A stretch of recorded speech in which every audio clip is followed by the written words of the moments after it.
Bonjour. Aujourd'hui, nous allons parler de la joie. Car dans la paracha de la semaine Vayera, la Torah nous raconte la naissance de Yitzhak. Yitzhak veut dire il rit, car lorsque Dieu a annoncé la future naissance de ce petit enfant, alors Sarah a ri et elle s'est demandé comment, à l'âge de 90 ans, elle peut avoir un enfant. Nos sages nous disent que la véritable joie sera celle de Mashiach. Il est écrit « Az yimales rok pino ». À ce moment-là, notre bouche sera pleine de rire. La véritable joie sera celle de Mashiach. Et aujourd'hui, nous devons déjà commencer à se réjouir, à être besimcha. Et c'est quelque part la mission de notre vie d'être joyeux et de rendre joyeux les gens autour de nous. Alors comment peut-on l'être ? On va regarder l'histoire que la Torah nous raconte au sujet de Yitzhak. Yitzhak avait un travail particulier qui était de creuser des puits. Que veut dire ce travail ? Lorsqu'on se retrouve dans le désert, dans une terre sèche, il n'y a pas d'eau, il n'y a rien du tout, et la sécheresse règne. Yitzhak vient et creuse un trou jusqu'à qu'il arrive à faire jaillir de l'eau de tout au fond de la terre. Lorsque quelqu'un arrive à faire ce qu'on appelle un chidouche, une nouveauté, quelque chose de nouveau, alors à ce moment-là, la joie règne. On va donner l'exemple d'un roi. Il a des gens autour de lui, des savants, des conseillers, des grandes sommités intellectuelles. Mais qu'est-ce qui le réjouit véritablement ? C'est lorsqu'il entend quelque chose. Par exemple, on dit Tzipor Amedaberet, on lui apporte un perroquet ou un oiseau qui se met à parler, qui lui raconte des choses. Lorsqu'il y a quelque chose d'inhabituel qui arrive à ses oreilles, alors il se réjouit.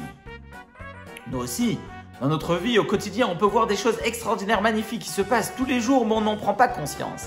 C'est seulement lorsque les choses nous sont privées qu'on prend conscience de ces belles choses qu'on avait auparavant. Aujourd'hui, avec le confinement, on peut s'en rendre compte concrètement.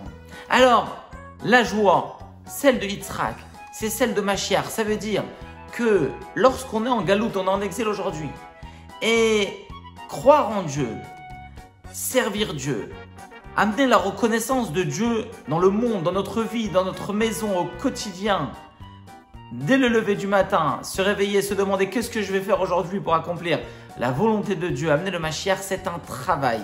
C'est aller contre la nature et contre le monde dans lequel on vit. Lorsqu'on fait ce travail contre nature, alors lorsque tout cela va se révéler, lorsque tous nos efforts vont se révéler, si Dieu veut, le Mashiach viendra. Et à ce moment-là, on va comprendre la force et la valeur de nos actions pendant la galoute, pendant l'exil. Et c'est la raison pour laquelle, lorsque le Mashiach viendra, on sera dans une grande simcha, dans une grande joie. Alors, intensifions nos actions. Aujourd'hui, en galoute, c'est le moment de faire encore et encore, d'étudier un peu plus la Torah, de prier avec plus de ferveur et d'accomplir les mitzvot d'Hachem.